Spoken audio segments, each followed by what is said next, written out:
tardes. Continuando con los trabajos de este primer Congreso Internacional de Tanatología del siglo XXI, hemos querido reunir a 3 profesionales que nos puedan compartir o que podamos compartir con ustedes desde la experiencia. Y abriendo el tema de discusión, quiero comentarles que hoy en día regularmente los actores de la tanatología, los interesados en la tanatología, estaríamos divididos en 3 grupos. El primer grupo es aquellos que simpatizan con la tanatología. Posiblemente o en algunos casos no saben qué es tanatología, pero simpatizan con ella. A veces la asocian a que la eutanasia significa y están de acuerdo con que tome decisiones el paciente y pueda en determinado momento suspender su proceso de vida. Otras veces está más vinculada al aborto o más vinculada al suicidio. Finalmente, simpatizan y es el gran ejército que se va formando y que posteriormente, cuando se interesan más a fondo, pasan al siguiente nivel. Y el siguiente nivel es gente que sabe de tanatología, conoce de los autores, se interesa, se entera, discute de la tanatología. Y regularmente, algunos de ellos pasan al segundo punto, cuando hablamos ya del tanatólogo. Aquel que simpatiza, pero que también estudia la tanatología y con los distintos conocimientos que va tomando en distintos lados, entonces hace intervención tanatológica. A veces hay una confusión entre aquellos que saben de tanatología y quieren hacer intervención tanatológica sin tener los fundamentos, porque esto requiere un conocimiento más amplio y mucho más concreto. Y claro, trabajar consigo mismo para posteriormente poder trabajar con el otro.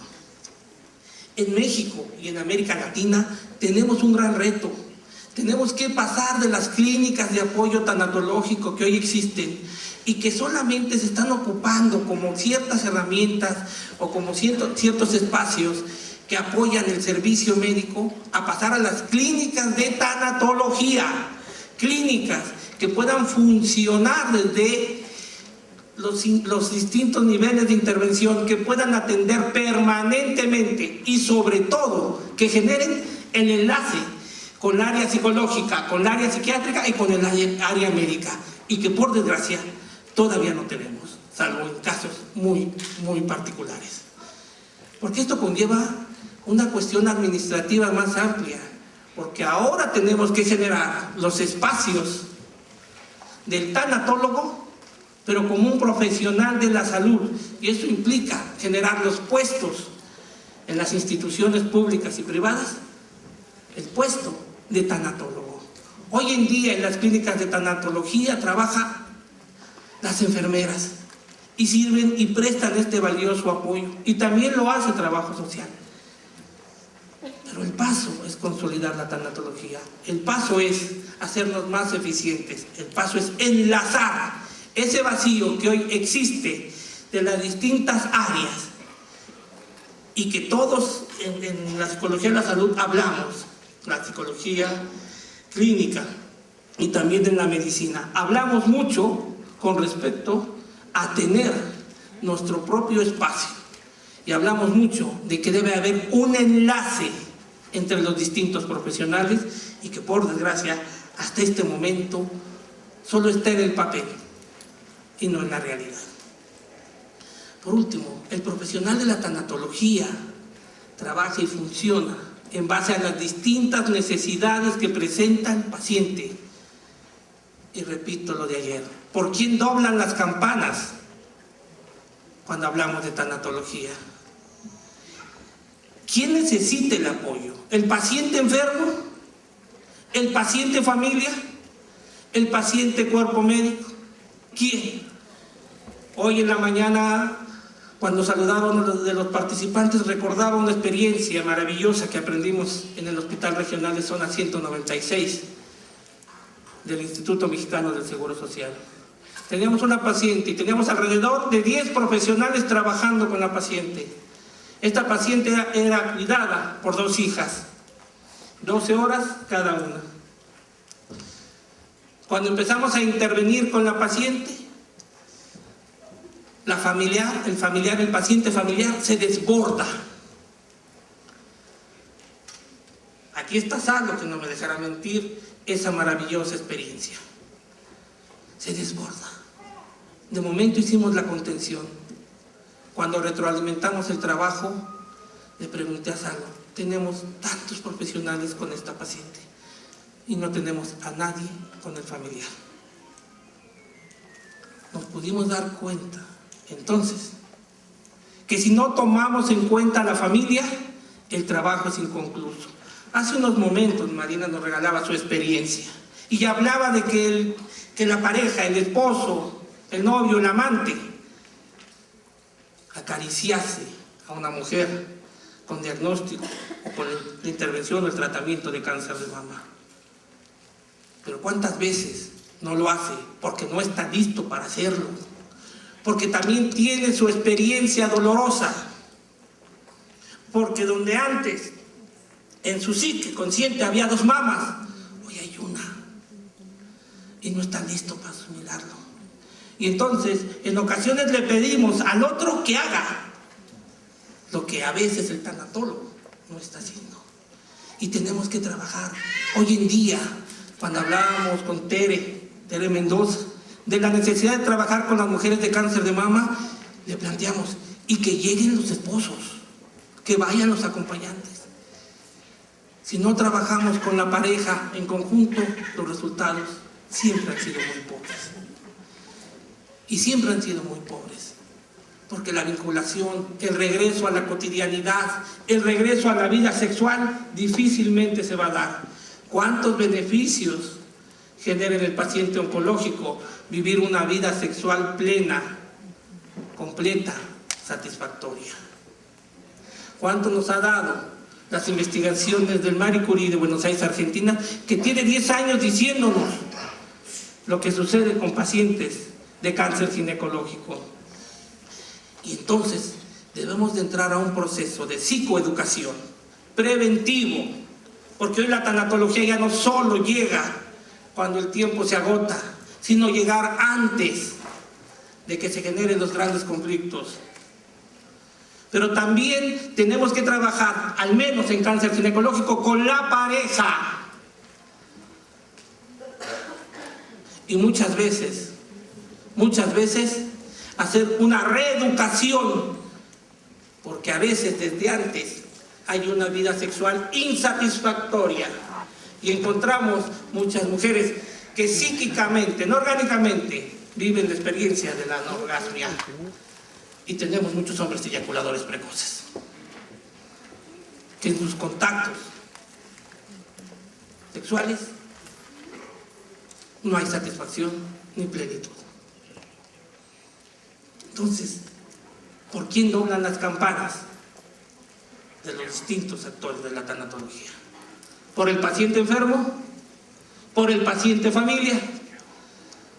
¿Por el paciente cuerpo médico? ¿Por quién? ¿En qué momento? ¿Cómo? ¿Cuándo? ¿Y para qué? Hablando de las distintas necesidades que presenta el paciente terminal o crónico en cualquiera de sus fases, le voy a ceder la palabra al licenciado Joaquín Gómez del Castillo para que convierta en experiencia su voz y nos facilite parte de este conocimiento.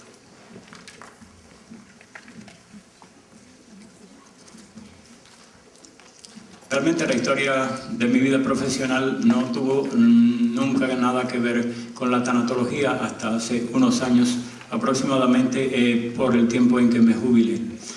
Tengo que echarle un poquito de culpa al maestro Polo Scott en cuanto a la profundización de mis intereses y el acercamiento a el trabajo más directo y más profundo en este campo.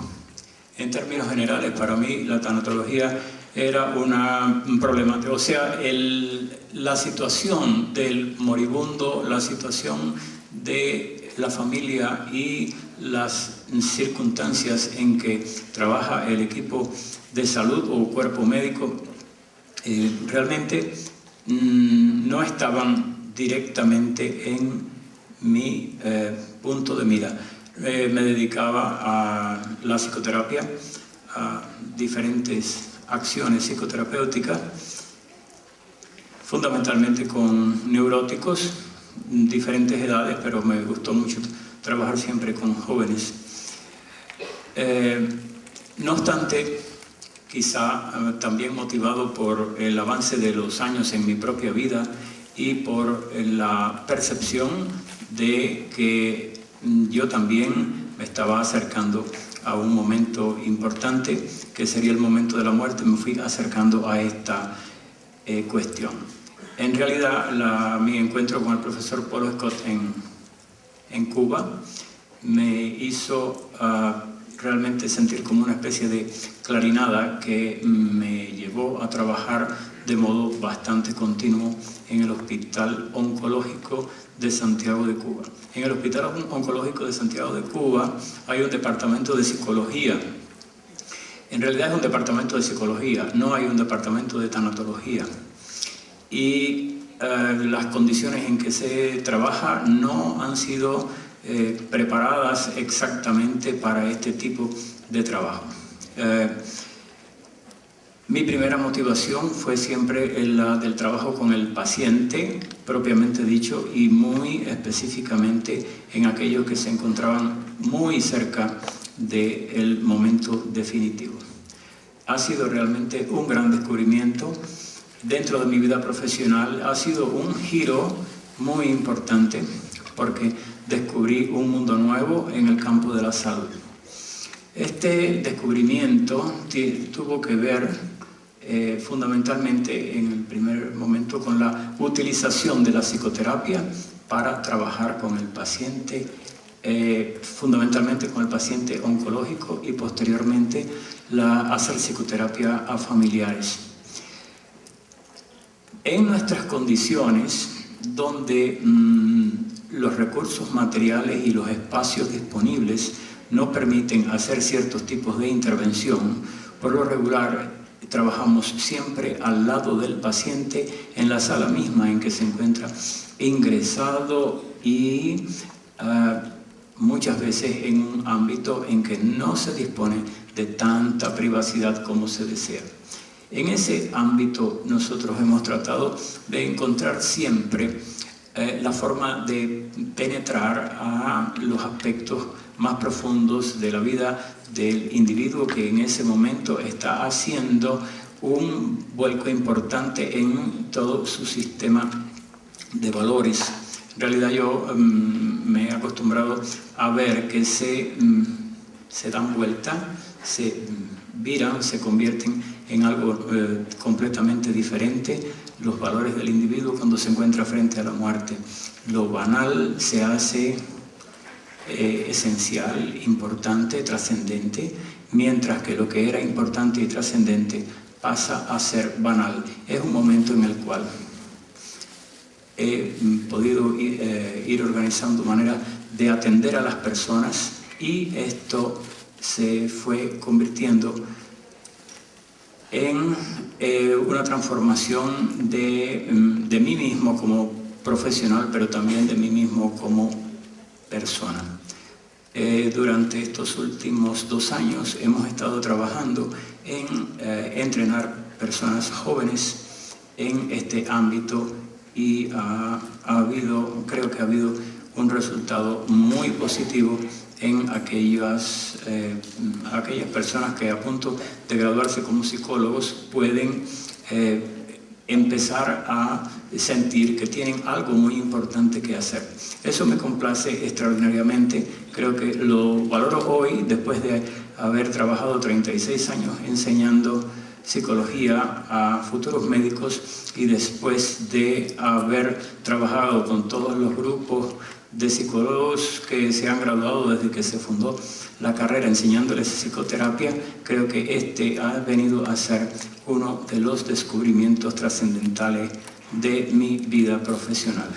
La tanatología hoy día me parece algo de lo cual ya no me puedo desprender, y considero que en este tipo de trabajo he hecho al menos tanto bien como pueda haber hecho en todo lo que fue mi vida profesional anterior. Estoy mirando precisamente a las necesidades, sobre todo a las necesidades de crecimiento. Estas cosas no son para llaneros solitarios ni son para voces que claman en el desierto. Esto es para que muchas personas se vayan motivando. Estoy profundamente impresionado al ver la cantidad de personas y mucho más me impresiona cuando una gran cantidad de estas personas aquí en México no son exactamente los que yo pensaba que estarían más llamados. Hay muchos tanatólogos de diversos perfiles ocupacionales y creo que eso es algo que tenemos que empezar a hacer muy prontamente en Cuba y quién sabe si dentro de lo posible también yo pueda ayudar a hacerlo. Eso como primer enfoque. No estoy mirándolo como una cuestión de teorizar ahora acerca de la tanatología, sino de mirarlo como una experiencia trascendente en la vida. Muchas gracias, profesor.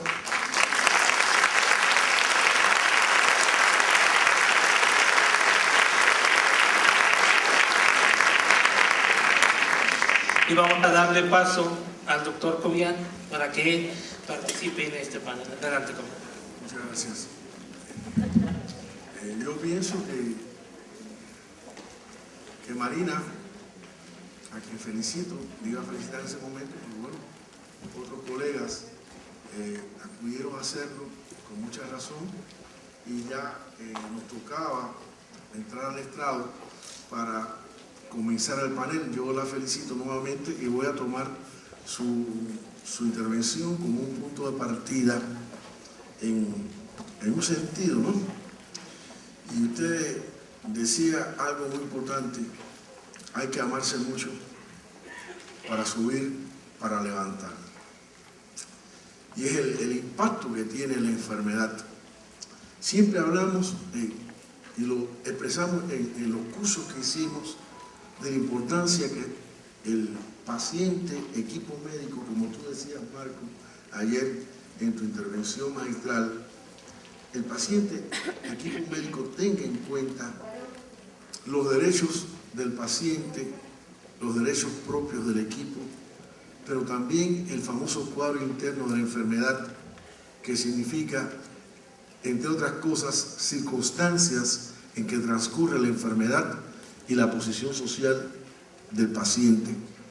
Si esa enfermedad transcurre en circunstancias donde la edad del paciente es avanzada o no, si el paciente tiene redes de apoyo o no, si el paciente ha tenido experiencias importantes con familiares enfermos que han tenido un curso no muy favorable o más favorable.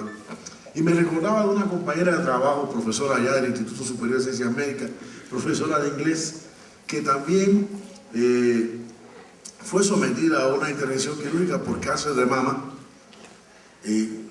con tomas importantes de ganglios, y ella empezó con una forma jocosa a defenderse. Y decía, bueno, Marina se tatuó el seno reconstruido, Marina posó para las cámaras, Marina fue un escándalo, y creo que la gente se quedó mirando la foto de Marina. Marina, una mujer tan bella, que dice, bueno, eso tiene su importancia. Pero yo decía, no todo el mundo es Marilyn Martorell. Esa es la profesora de inglés, que supo superar su estado con una compensación tal vez indirecta. Cuando dijo, ¿para qué quiero dos tetas si mi marido nada más que tiene una boca?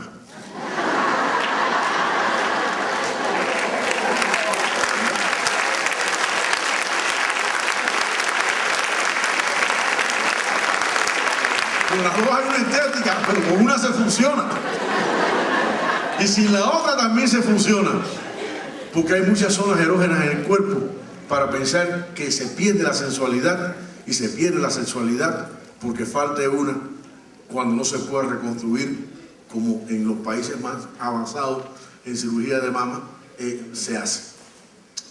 Pero para mí todo tiene que ver también con una expresión importante: para no morir con la muerte, para no morir con el pensamiento de la posible muerte. Y justamente casi una semana, cuando hacíamos un panel, en este panel faltaría el profe Joaquín Blanco Marrales, que debe estar aquí y tiene un taller sobre duelo que debe ser bien interesante y que estoy convencido que va a ser una de las cosas más ricas que vamos a tener en la tarde de hoy. Yo partía de la conceptualización de un poema de un gran amigo mío, Erden Hernández, que se intitula así: Para no morir con la muerte.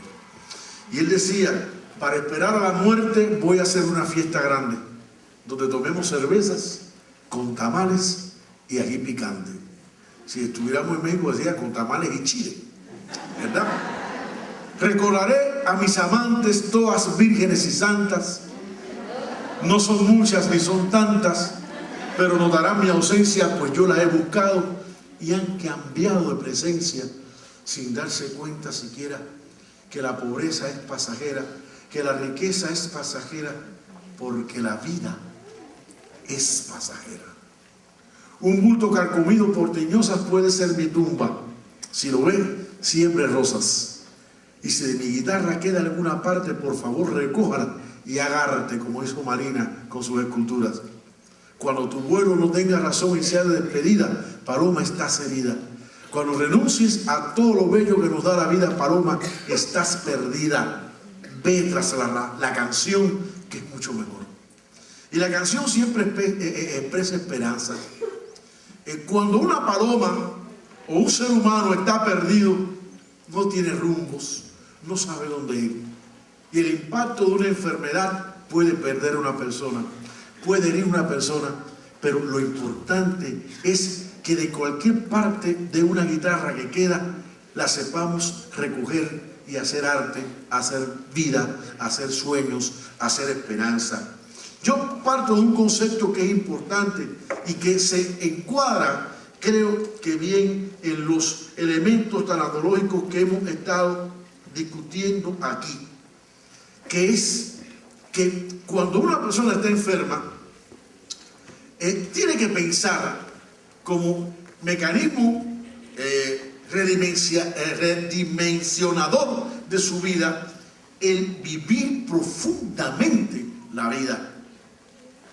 Erich Fromm dijo que todos los seres humanos somos mortales y sabemos que somos mortales y que nos aferramos a la vida.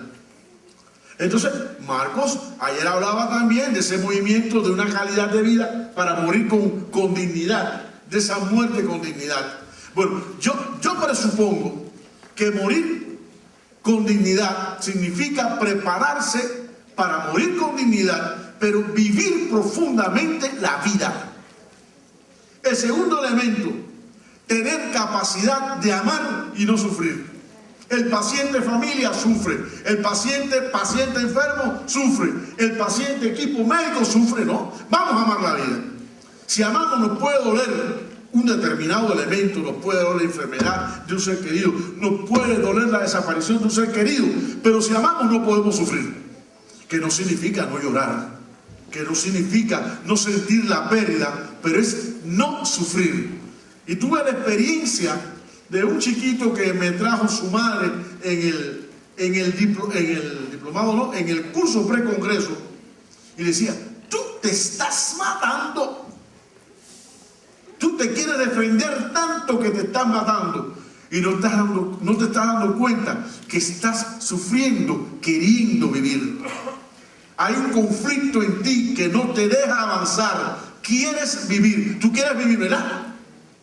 ¿Tú quieres vivir? Así le preguntaba yo al chico de 18 años que ayer, antes de salir para acá, me llevaron al hotel para que lo viera, porque con 18 años está negado a hacer las quimioterapias. Y las comienza, porque tiene un rosario de enfermedad anterior. Pero vamos a modificar la vida de ese hombre, porque ¿qué muchacho de 18 años no sueña? ¿Qué muchacho de 18 años no quiere vivir? Pero ¿qué persona que tenga vida y se sienta con vida no quiere vivir? Pero vamos entonces a aprender a amar y a no sufrir. Y por último, el respeto al sistema de valores de cada cual, que el profesor Joaquín expresaba y que ayer Marcos también expresaba, con el Dios del paciente suficiente, con las creencias del paciente suficiente. Esa capacidad de estar abierto, de respetar los sistemas de valores es muy importante, porque respetar los sistemas de valores significa estar tan cerca del ser humano, comprender la propia esencia humana y entonces poder actuar en consecuencia con esos valores y esa esencia humana. Yo soy de los que piensa realmente que la tanatología, y como lo expresaba el profesor Joaquín, tiene una experiencia extraordinaria en este país y una dimensión humanista extraordinaria en este país. Porque no solamente podemos involucrar en los problemas del duelo, de la vida y la muerte, a los profesionales que tienen que ver con el paciente moribundo, con el paciente que lucha por su vida. No, señor, hay que involucrar a toda la humanidad. Esto es un problema de humanismo, es un problema esencial de la vida. Y los problemas esenciales de la vida no son un patrimonio exclusivo de una clase social, de una clase profesional, son patrimonios propios y permanentes, absolutamente propios de todos los seres humanos. Porque ¿quiénes enfrentamos la vida? Nosotros. ¿Quiénes hacemos la vida? Nosotros. ¿Quiénes proyectamos la vida? Nosotros. ¿Quiénes enfrentamos la muerte con los temores, con las vicisitudes, con los conflictos? Nosotros mismos. Entonces, si somos seres humanos, si pensamos en crecer como seres humanos, tenemos que pensar en crecer con esa función de saber para prepararnos para la vida y enfrentar la muerte con dignidad, que es vivir profundamente la vida.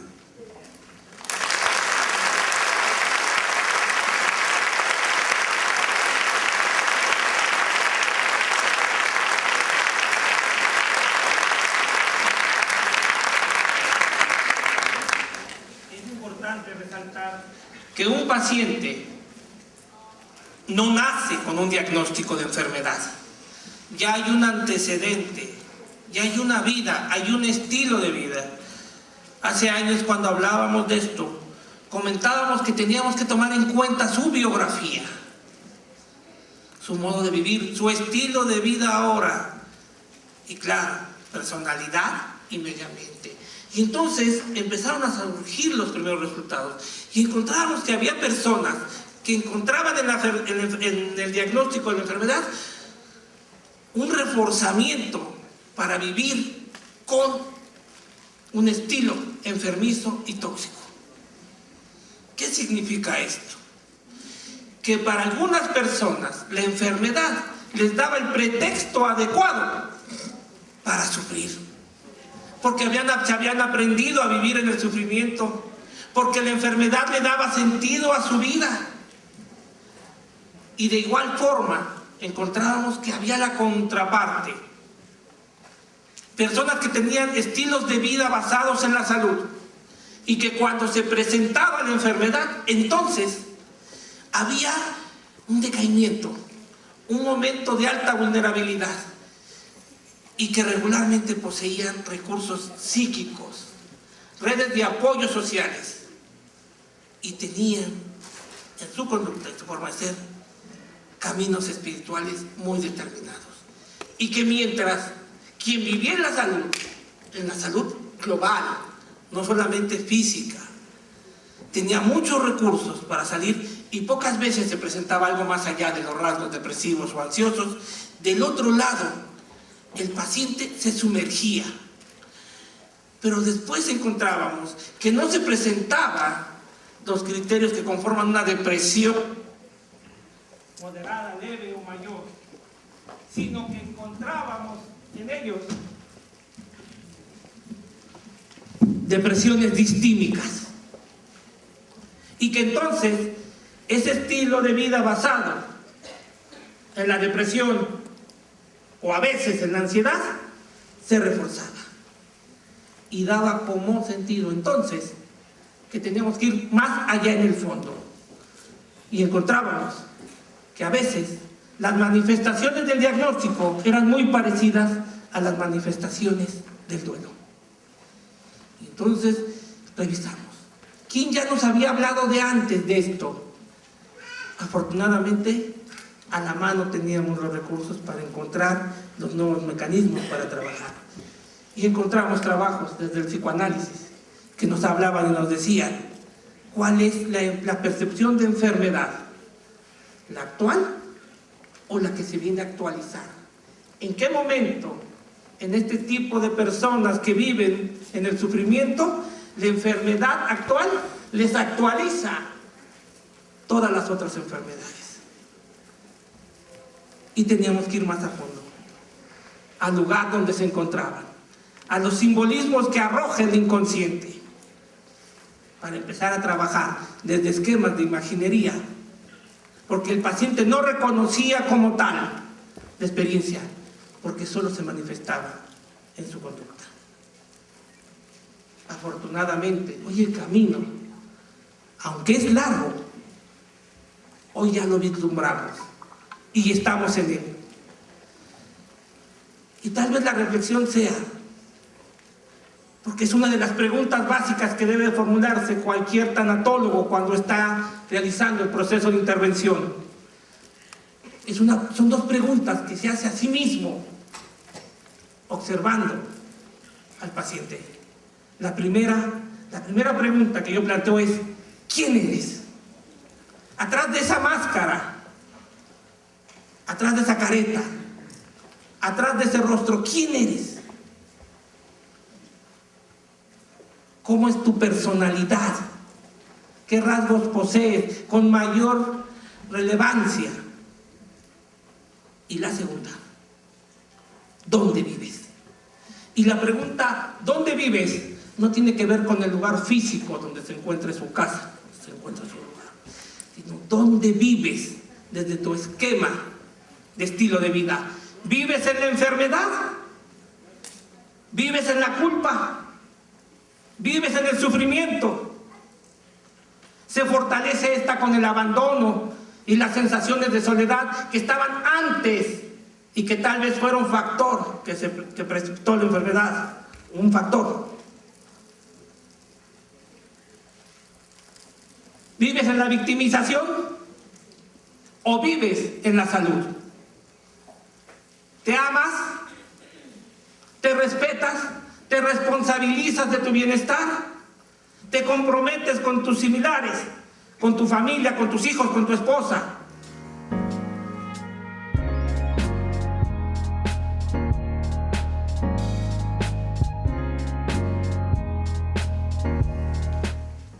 ¿Eres honesto con las necesidades que te presentas a ti mismo como una totalidad integrada?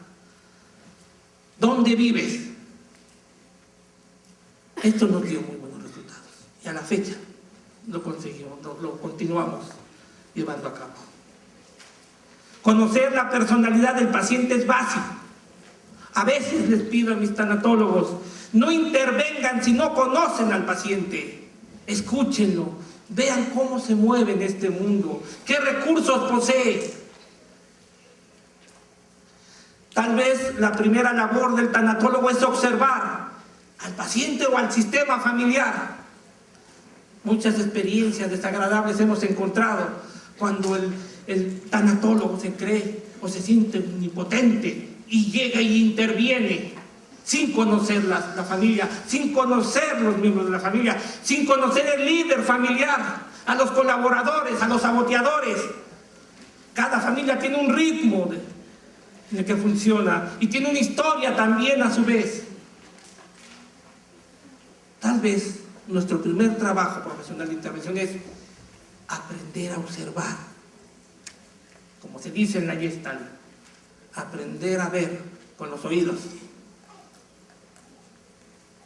y escuchar con los ojos, estar atento a todas esas manifestaciones que presenta el sistema familiar, como los que presenta el paciente enfermo. Y claro, y si me pudiese observar a mí mismo, ¿qué hago cuando estoy interviniendo? O cuando alguien habla y me comenta de su experiencia de dolor, de sufrimiento, y en mí se genera una sensación, o se presenta el dolor.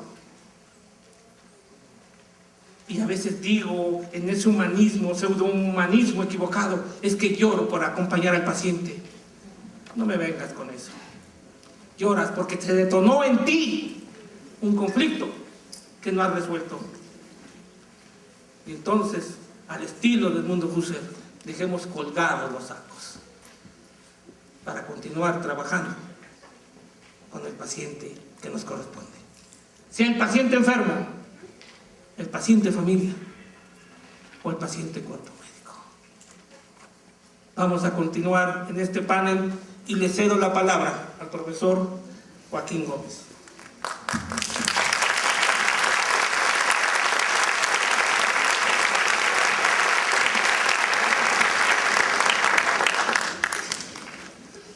Quería decir ante todo que pienso que no se puede dar lo que no se tiene.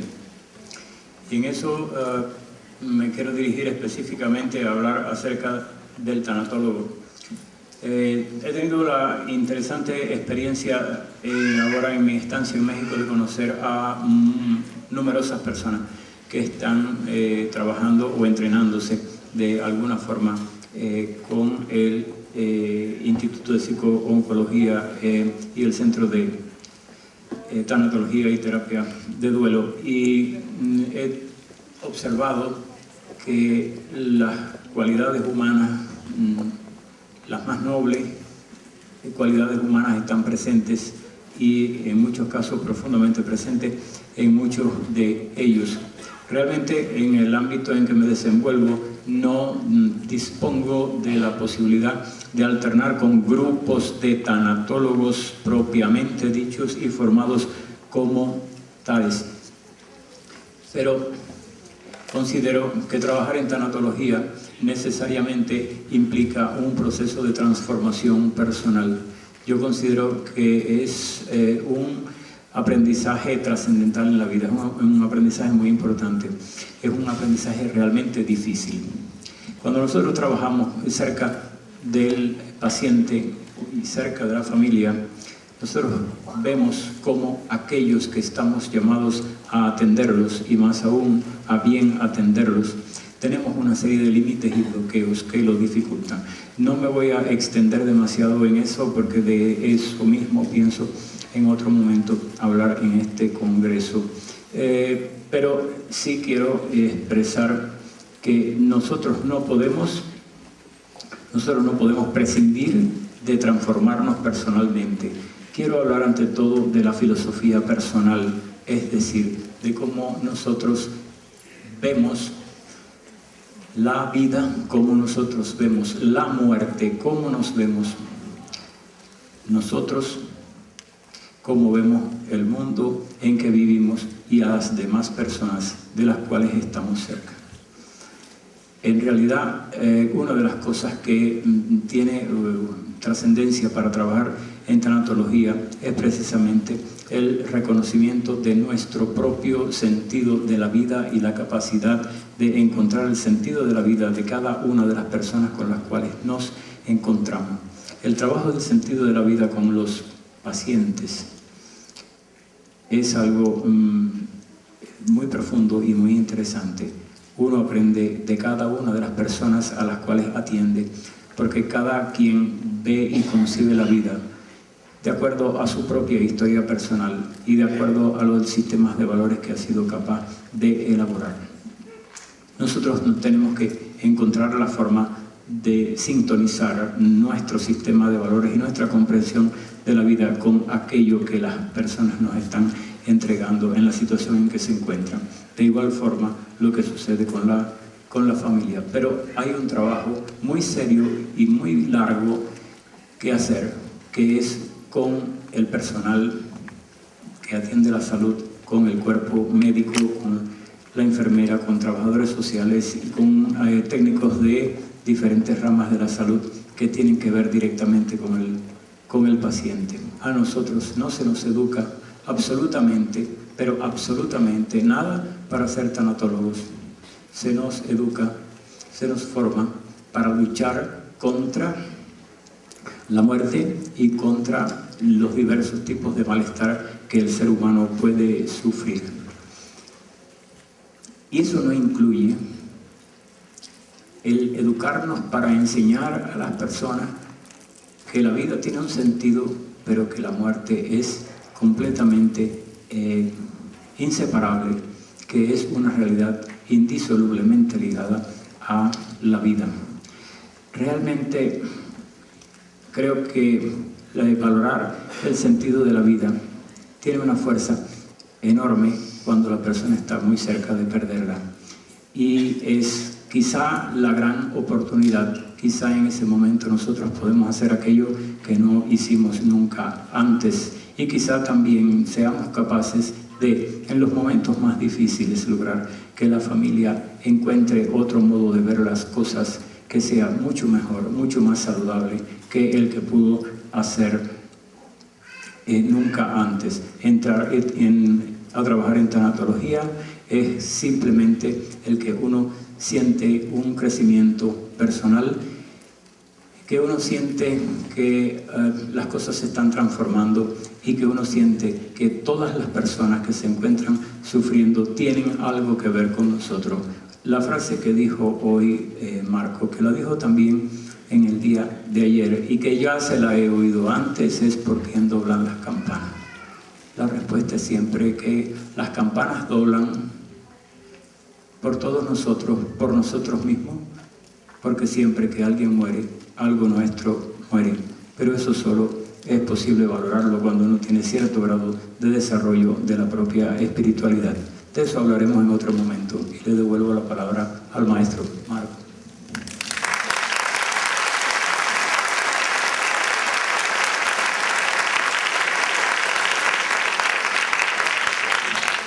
Hemos querido dejar unos minutos para hacer un intercambio, una serie de preguntas y respuestas que quisieran formularle a Jovian, al profesor Joaquín o a un servidor.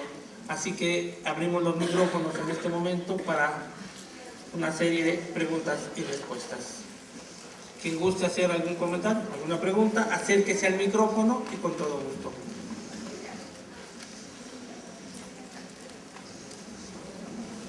Las preguntas son aquí, no en el baño.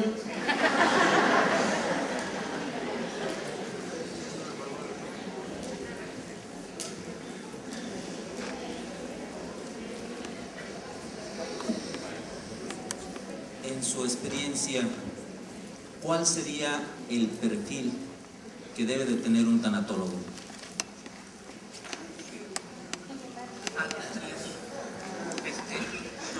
Me gustó mucho menos eso de...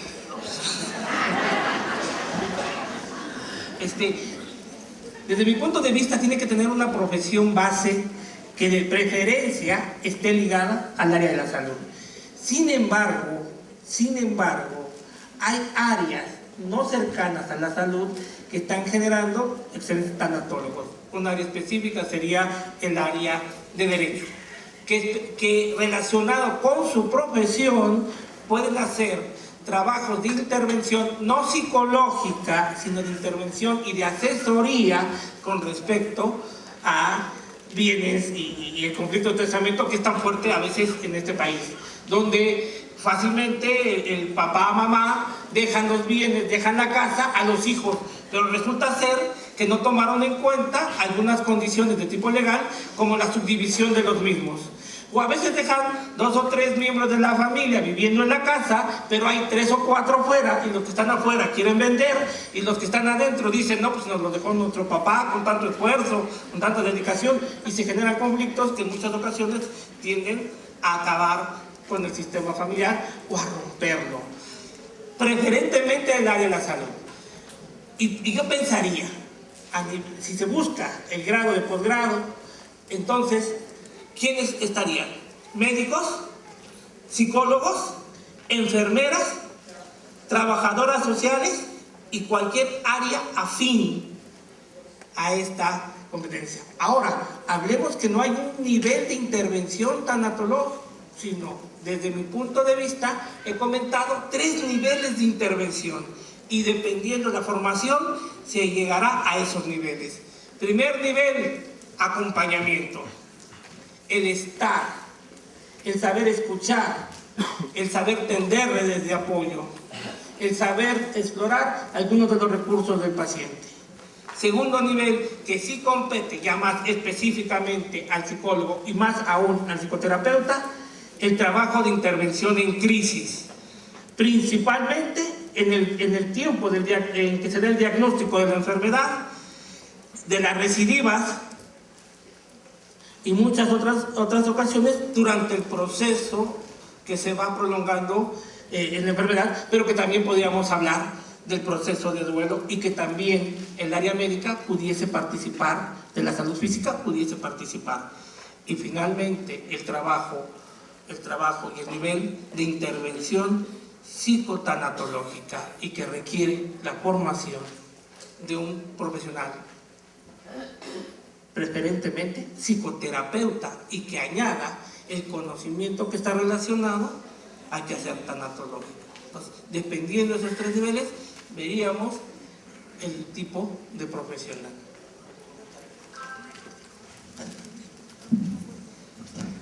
Realmente es muy cortico lo que voy a decir. Yo pienso que el perfil profesional o el perfil ocupacional que tiene una persona le da una connotación particular o especial al modo en que esta persona puede intervenir en tanatología. Sin embargo, le doy una importancia preeminente a las cualidades humanas que tiene la persona.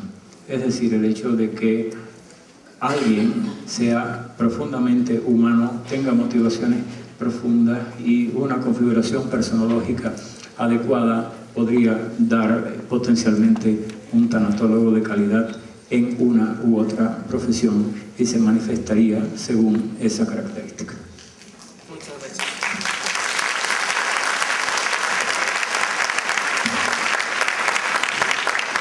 Yo pienso que, como decía Marcos, los profesionales de la salud tienen una ventaja en el sentido de su formación profesional y de lo que han tenido de información que ellos reciben como parte de ese proceso de formación. Pero la tendencia actual es que cada vez seamos más los actores que nos involucremos en los procesos de la vida y la muerte, del duelo, de cómo aprender a reaccionar ante ellos, de cómo aprender a manejar ante ellos. Yo pienso que un excelente tanatólogo es aquel que, partiendo de una excelente condición humanista, es capaz de dar todo lo que tiene para ayudar al prójimo, para levantar a esa familia, para levantar a ese paciente, aunque sea de una forma caritativa, una forma que implique su propio sistema de valores, y para engrandecerse a sí mismo como hombre que siembra bien y que siembra amor. Ayer se decía que nadie puede dar amor si no lo porta.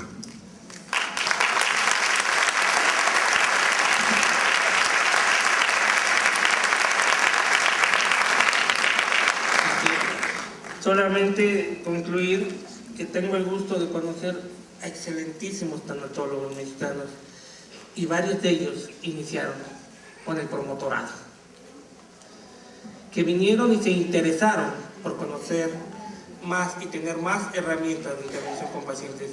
Y a veces me sorprendo de los trabajos que hacen las personas sin estudios, pero con muchos conocimientos de vida. No quiero mencionar nada específico porque son muchísimas gentes que he tenido la oportunidad de ver, estar cerca de pacientes, y que de muchas formas los he visto trabajar, llevar el acompañamiento, incluso la intervención, con resultados más que maravillosos. Yo creo que la parte humana es esencial.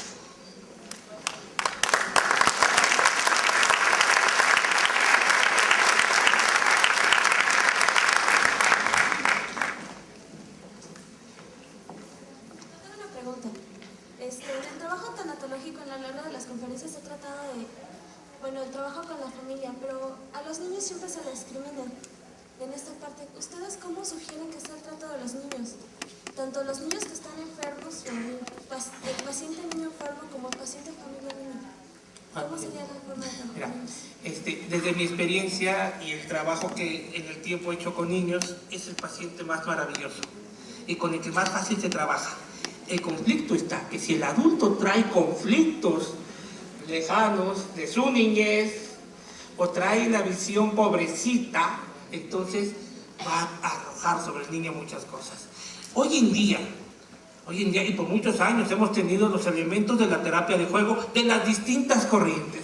Con el niño hay que trabajar jugando, desarrollando lo que ya tiene.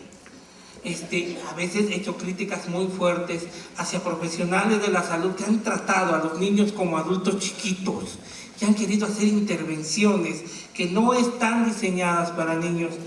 En lo personal, nosotros hemos trabajado mucho, principalmente la maestra Adriana Martínez, en la terapia de juego para niños y para adolescentes. Entonces, la intervención tanatológica en los pacientes infantiles, pacientes pediátricos, debe de estar dada desde la terapia cortada de acuerdo a sus necesidades, al desarrollo de su psique, a su personalidad, y tomando siempre en cuenta que es muy fácil llegar a la experiencia de consciente e inconsciente a través del juego, de manera placentera, agradable, disfrutando.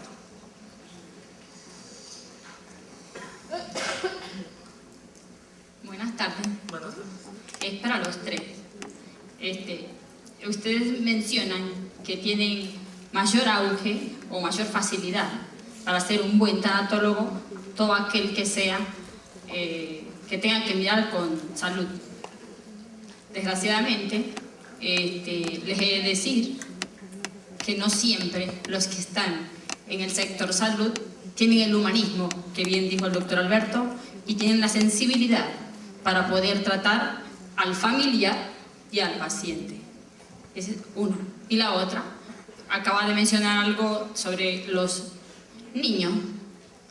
En lo personal, si estoy equivocada, ahora mismo me lo dirán y no lo haré, ¿no?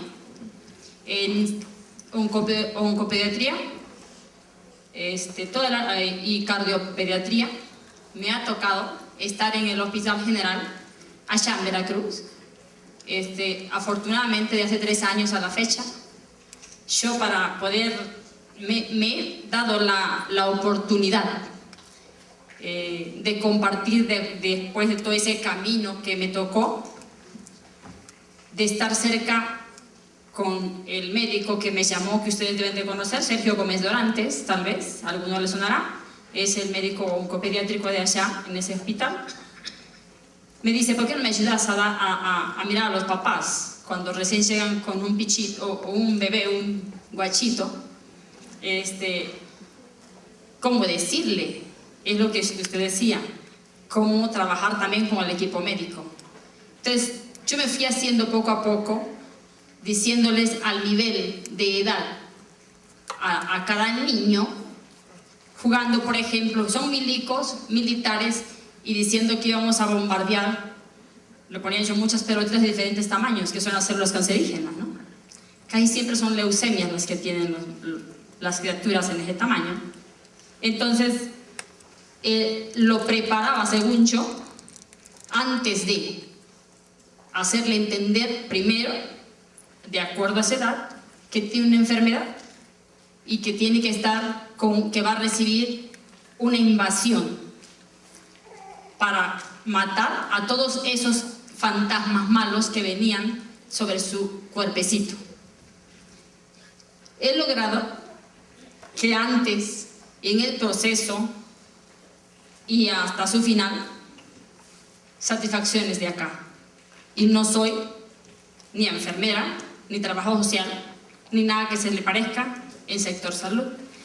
Ahora, en adultos, ayer tuve la oportunidad de estar en mesa redonda. Un favor, podemos participar en las 2 primeras para poderle dar continuidad, y si nos espera tantito, lanza la tercera. Entonces, ¿me da la respuesta de la que les dije? Sí, exactamente. Lo que quisiera es directamente comentarle. Cada quien hace lo mejor con lo que tiene. Y estoy seguro que lo está haciendo excelente. yo le invitaría a que, si usted lo decide, pudiera conocer más acerca de la terapia de juego, en la corriente que usted decida, y conocer la infinidad de ventajas que tiene, y que no es necesario a veces, que no es su caso, llevar a un niño por un camino tortuoso, innecesario, cuando podemos hacerlo de manera diferente. En ese sentido, la formación terapéutica, afortunadamente en México, no requiere pasar por la carrera de psicología, y muchas de las corrientes terapeutas están dadas directamente para las personas interesadas. Cuando hablamos del equipo de salud, lo refleja el doctor Cobian, maneja y aclara esta parte. Es una ventaja, pero una ventaja que puede convertirse en una desventaja, como todo, ventajas, desventajas. Es importante, principalmente el humanismo, pero la pregunta que se planteaba era el perfil. Entonces, eso es para la maestría, sí, que ustedes ahora, que los felicito, ¿no? No, me refiero a la pregunta que planteaba el participante, el perfil del tanatólogo. Y la respuesta debe en ese sentido. El humanismo es base, el corazón. Ahora, yo tengo bien claro que no basta con querer, ni basta con amar. No, claro. Hay que conocer. Y que en nombre del amor y en nombre de Dios se han cometido infinidad de tropelías con pacientes y con la humanidad en general. Entonces, en ese sentido, sí es muy importante el humanismo, sí es muy importante la formación, y es muy, muy importante el querer crecer íntegramente en todos los ámbitos tanatológicos. Y para niños, mi propuesta sigue siendo: aprendamos a trabajar con niños desde el niño, y esto nos lo da la terapia de juego. Sí, gracias.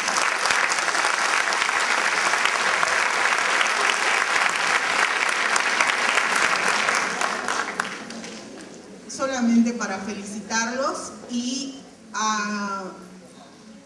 invitar a toda la gente que no porque tiene una enfermedad y se acerque a la tanatología, sino que hay que empezar a invitar a más gente para que podamos percibir de otra manera la muerte, el dolor y el sentimiento.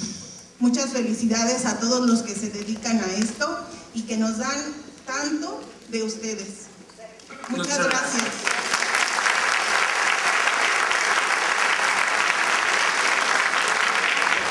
Buenas tardes. Buenas tardes.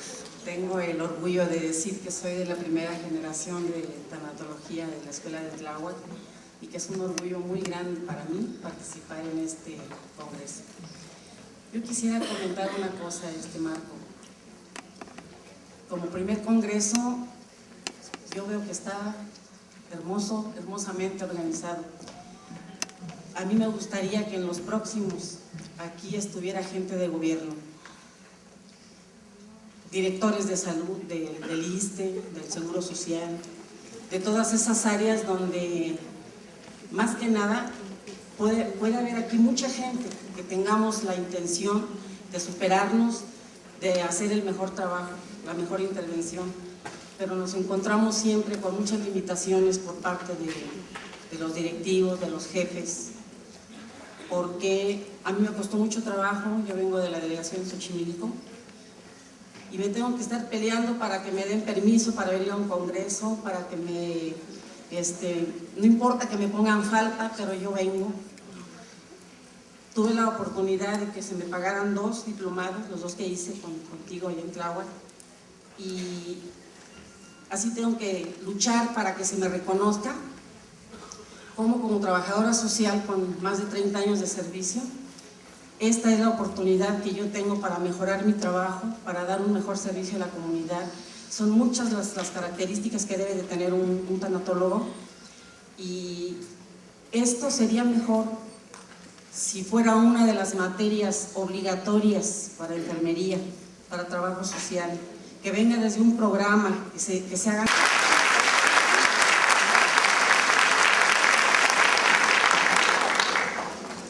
Rocío, amigos, estamos los que tenemos que estar.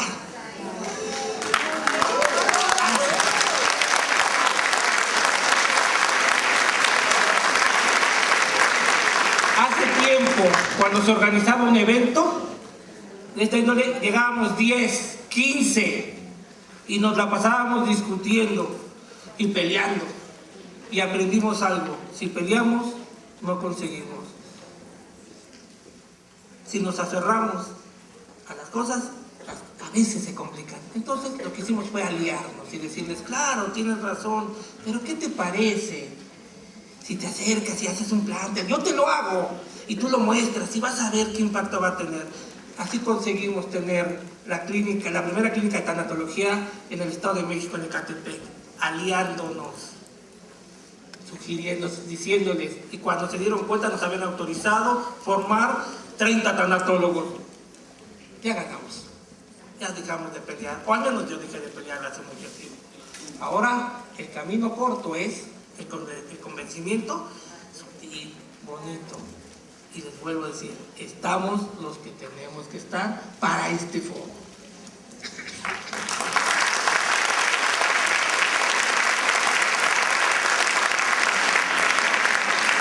Adelante. Buenas tardes. Mi pregunta es, ¿qué tipo de terapia debemos de tomar el personal de salud que atiende directamente a los pacientes cuando tenemos sobrecargas de trabajo y cuando por las sobrecargas de trabajo somos agredidos y los pacientes mueren en nuestras manos por falta de recursos humanos y administrativos y todos los que se puedan imaginar? Esa es mi pregunta. Gracias. Híjole, esta es una de las preguntas que constantemente me hacen. Mira, no sé el equipo de salud, pero a ti te conozco y te puedo decir cosas. A ti. Y solo ajustarlas a ti. Con ese gran potencial de recursos que posees. A veces, la contención emocional, a veces cerrar asuntos inconclusos, en ocasiones cerrar ciclos, te permitiría, como ya lo has hecho en infinidad de ocasiones, porque además tienes el don de la perseverancia, ha permitido mucho. ¿Recuerdas cuando estuvimos en tu hospital y esperábamos que nos llegaran mucha gente para trabajar un taller de duelo y que muchos no lo consideraron importante ni necesario y que estuvieron los que tenían que estar, aquellos que consideraban que era necesario? En muchos casos, la pregunta es esa segunda parte que les comentaba: ¿en dónde vives? Y mucho personal de salud, muchísimo personal de salud, por desgracia, en México vive la enfermedad. Solo podemos coincidir que muchos estemos unidos aún en una relación amorosa, afectiva, destructiva, tóxica, porque estamos ahí habitando en la enfermedad, porque tenemos el pretexto del sufrimiento. ¿Cómo se justifica la disfuncionalidad del cuerpo de salud con respecto a sus afectos amorosos, específicamente con pareja? ¿Qué hace que nos divorciemos y nos separemos y volvamos a encontrar a otra persona con las características similares a la anterior o a la anterior? ¿Qué pasa? ¿Qué terapia será? Yo empezaría pensando más que en qué terapia, en la posibilidad de hacer consciente en dónde queremos vivir a partir de este momento. Y tal vez cuando hacemos consciente dónde vivo, podemos hacer muchas cosas. Así como reflexión, rápidamente, con la mayor honestidad que siempre nos ha caracterizado, levanten su mano los que coincidan que viven en la salud. Así que yo vivo en la salud. Bendito sea Dios de ver tanta mano. No puede resistir la tentación de disfrutar las miles de este congreso. Realmente yo creo y les aconsejo a todos los compañeros que trabajan ahí frente al paciente que se acerquen, que vivan la tanatología y que hagan que sus compañeros se enamoren de la tanatología. Por mi vivencia personal es que en la tanatología, con las herramientas que nos otorga, encontramos placentero nuestro trabajo. Para mí ha sido un oasis enfrentarme día con día a cada caso, en el hospital y fuera del hospital. Y decirles a los tanatólogos ya hechos y formados que recuerden ese pasaje bíblico con el que yo últimamente me gusta trabajar frente a las familias. Quítese sus sandalias cuando se atrevan a trabajar en un caso, porque están pisando un terreno sagrado. El terreno de la familia pertenece a ellos, sus emociones, sus amores, sus desamores, sus decepciones. Y quitarnos las sandalias no eres tú, no es tu familia. Míralo con respeto. Gracias, Marcos, por esta oportunidad y este primer congreso. Gracias. La última pregunta. Gracias, Marcos. Después de haber egresado del diplomado de tanatología y empezar la práctica tanatológica en el hospital, me he encontrado con una situación. Quisiera que ustedes me ayudaran. Cuando me presento yo con los pacientes y les digo que soy tanatólogo, inmediatamente como que hay una respuesta y como que hay una barrera. Y entonces yo digo, seguramente el paciente siente que ya se está muriendo, que ya se va a morir o que le falta poco. Y entonces empiezo yo a empezar a trabajar con él. Pero la pregunta directa es, ¿qué se tiene que hacer? ¿O yo qué tengo que hacer con estos pacientes que al presentarme como tanatólogo, inmediatamente pues hay, yo creo que inconscientemente un rechazo? Gracias. A ti. Fíjate que ¿qué hacer así en términos generales me es complicado? A veces lo que hago es presentarme, comentar quién soy y después explicar qué es la tanatología, porque todavía hay mucha visión de esa de que la tanatología es para que llegues a que ya se muera, para ayudarle, darle el aventón. Es más, y si no se quiere ir, váyase. Entonces, lo que les he dicho, que la tanatología se encarga de mejorar la calidad de vida. Y les explico de muchas formas la manera en que trabaja, la parte física. Tú como doctor, excelentísimo doctor, en el nombre llevas el amor, Jesús. Esta parte, tal vez un poquito, conociéndote también, la batita, simbólicamente quítatela y abre lo mucho que posees de amor, de experiencia de vida y lo que te ha mostrado la vida, para decirle al paciente, vengo aquí a mejorar su calidad de vida y a estar con usted. En lo personal me ha dado resultados y sé por tus características que a ti también te va a dar resultados excelentísimos, Jesús. Un aplauso, por favor, para los protagonistas de este panel. Si te gusta el contenido, dale like al video. Suscríbete y activa las notificaciones presionando la campana.